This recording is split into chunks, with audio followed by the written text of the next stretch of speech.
तो हमारा शरीर काम करता है, कोई दिक्कत नहीं होता है, मार देता है। लेकिन जैसे चढ़ा दिए उसका शरीर 1 महीना तक रिस्पॉन्ड नहीं करता। अब फंगस जो होता है हड्डियों को काटने लगता है, आदमी मर जाता है। कोरोना अंदर में हम लोग का फोटोकॉपी मशीनवा चुरा लिया, अब मार धक्का दर्द छाप के पूरा फेफड़ा भर देता है। इसलिए डॉक्टर देता है डेक्सोना, जिसे कहते हैं हम लोग स्टेरॉइड। डेक्सामेथासोन जो होता है वो तो दवा का नाम है, डेक्सामेथासोन।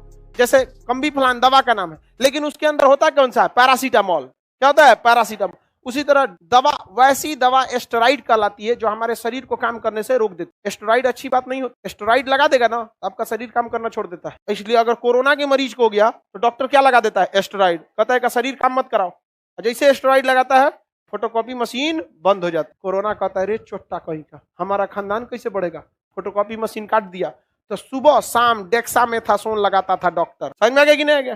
काहे? फोटोकॉपी मशीन वहां बंद हो, काहे के लिए? उसमें किसका फोटोकॉपी हो रहा है? अच्छा, अगर यही कोई मरीज 10 दिन बाद जाएगा कि साहब हमरा कोरोना है, तो 10 दिन में तो फोटोकॉपी करके छल्ली बना दिया रहेगा। अब कोनो काम का होगा? नहीं होगा यहाँ पर। तो कभी भी कोरोना में सबसे जरूरी था डेक्सामेथासोन। दिया कब जा रहा है? शुरुआते दे देंगे, घुसते दे दीजिएगा डेक्सामेथासोन, तो दिक्कत है। क्योंकि कोरोना घुसा तो शुरुआत में हम लोग का शरीर मार और के फाड़ देता है उन सबको, भाग भाग भाग चट्टा कहीं का, कहाँ आ रहा है यहाँ पर। तो शुरुआत में नहीं देना है। लेकिन कोरोना हावी हो जाता था, कहता था 4-5 दिन में कोरोना हावी हो जाता, उस समय आपको क्या देना था? डेक्सामेथासोन। डेक्सामेथासोन क्या होता है? एस्टेरॉइड। एस्टेरॉइड देने पर शरीर कमजोर होता है कि शक्तिशाली? कमजोर, बहुत कमजोर हो जाता। तो बहुत चढ़ाया जाता था डेक्सामेथासोन। एस्टेरॉइड चढ़ा चढ़ा के कोरोना के मरीज को, उसके शरीर को ना एकदम पंगु बना देता था, सुस्त। और उसके शरीर जो जरूरी भी था, सोचा फोटोकॉपी मशीन बंद हो नहीं तो छाप देगा पूरा शरीर। इस वजह से बेचारा जो कोरोना से ठीक हो जाता था ना, उसके अंदर का शरीर उतना काम नहीं करता। तो हमारे शरीर के ऊपर बहुत सारे कवक जमे हैं। कवक, जैसे रोटी के ऊपर कैसे कवक जम जाता है, जिसको फंगी बोलते हैं ना फंगस, वैसे हमारे शरीर के ऊपर फंगस जम जाता है। तो हमारा शरीर उस फंगस को हटा देता है। रात में सो के उठते हैं ना तो दांत पे क्या जम जाता है? फंगस। दांतवा पे से पकोटिएगा, क्या जम जाएगा? फंगस। उसी को ब्रश से हटाते हैं। तो हमारा शरीर काम करता है, कोई दिक्कत नहीं होता है, मार देता है। लेकिन जैसे चढ़ा दिए स्टेरॉइड, स्टेरॉइड के रूप में सबसे फेमस स्टेरॉइड कौन है? डेक्सामेथासोन। शॉर्टकट में डेक्सोना बोलता है। अक्सर कोई लड़की उड़की बेहोश होती है या लड़का बेहोश होता है, सबसे पहले डॉक्टर आके क्या मार देता है? डेक्सोना। जा सोचा दिमाग शरीर काम करना छोड़ देगा। आराम से 6 घंटा 7 घंटा सूतिए, हरिहरा के फिर उठेंगे। समझ आ गया कि नहीं? तो कोरोना मरीज को इतना डेक्सामेथासोन चढ़ाया कि उसका शरीर 1 महीना तक रिस्पॉन्ड नहीं करता। और शरीर पर क्या आता है? कवक। क्या जम जाता है? कवक। और उस कवक को मारने की क्षमता तो थी, लेकिन अगर किसी को हुमच के चढ़ा दिए स्टेरॉइड तो मार पाएगा? अब वो कवक धीरे धीरे कहाँ घुस जाएगा? शरीर के अंदर, जिसी को कहा जाता है काला कवक, ब्लैक फंगस। क्या कहा जाता है? Black fungus. हम लोग को ब्लैक फंगस हो सकता है?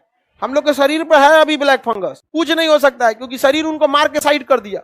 लेकिन अगर किसी को कोरोना है भी हुआ, बेचारे को इतना स्टेरॉइड चढ़ाए हैं, इतना स्टेरॉइड चढ़ाए, उसका शरीर काम नहीं कर रहा। अब काम कौन करेगा? फंगस। अब फंगस जो होता है हड्डियों को काटने लगता है, हड्डी को गला देता है। रोटी पे जम जाता है तो कैसे रोटियां खदड़ देता है, हड्डियां खदड़ देता है, आदमी मर जाता है। समझ आ गया कि नहीं आ गया? मई में हम कोरोना बहुत पढ़ाए थे लोगों को, यूट्यूब पे बहुत बताए थे कोरोना के बाद, बहुत ज्यादा। डॉक्टर, एक साइड में लोग डॉक्टर का वीडियो देख रहा था, एक साइड में हमारा। कंफ्यूजन में थे सबकी मास्टर कौन सी का है। देखिए, टीचर का काम बस ये होता है कि मोड ऑफ डिलीवरी हम किस तरह से आपको समझा रहे हैं, वरना जो चीजें हम बता रहे हैं वो ऑलरेडी किताबों में लिखी हुई हैं, इससे ज्यादा ही लिखी हुई हैं। तो टीचर डजंट मैटर कि वो क्या आपको किस तरह से बता पा रहा है। कई को कुछ यही जा रहा था, उसमें बवालो हो गया हमारे नाम को लेकर। कौन हमारा यादव समझता है, कौन भूमिहार समझता है, कौन मुस्लिम समझता है, कौन यहूदी समझता है, कौन कुछ समझता है। मोदी जी का फोटो लगाया था, मेरा लगाया था, उनके नीचे लिखा था व्हाइट फंगस, हमरे नहीं निकला ब्लैक फंगस। लेकिन ये दोनों फंगस देश के लिए जरूरी है। समझ में आएगी नहीं? ये फंगस कब काम करेगा? जब आपको लगा रहा है स्टेरॉइड, बताओ हम ब्लैक फंगस है। अच्छा वाले भाई, जितना हो सकता था शिक्षा को उतना हम लोगों ने गांव तक पहुंचाया। और इतना कई बड़े बड़े कंपनी जो है शिक्षा को इतना आगे नहीं बढ़ा पाते, क्योंकि उनके चैट सेक्शन में गरियाने लगता है लड़कवा सब। बड़का भारी टीचर हो गए हैं, नहीं समझ, कमेंट ऑफ करना पड़ता है, इतना फीस लिया जाता है। तो हमारे ऊपर दबाव आता है कि सर मार्केट मत खराब कीजिए। हम कहे मार्केट आप बोलते हैं, मेरा परिवार है, आप मार्केट बोलते हैं। तो हम लोग से तो जितना होता है शिक्षा के और व्यवसायीकरण को रोकते हैं, जो हमारा ब्लैक फंगस का रहा है। तो ऐसे लोगों को हम ध्यान भी नहीं देते। कभी भी हमेशा एक चीज याद रखिएगा, कभी अगर किसी को आपके विचारों से नफरत हो गया ना, तो फिर वो आपसे हमेशा बैर करते रहते। हमको कभी भी हम ना अपना परिवार, धर्म, जाति, मजहब, ये सब को साइड में रख, कभी भी सबको आगे नहीं, ये नहीं कि यही आगे रहे, अपना काम रखना चाहिए।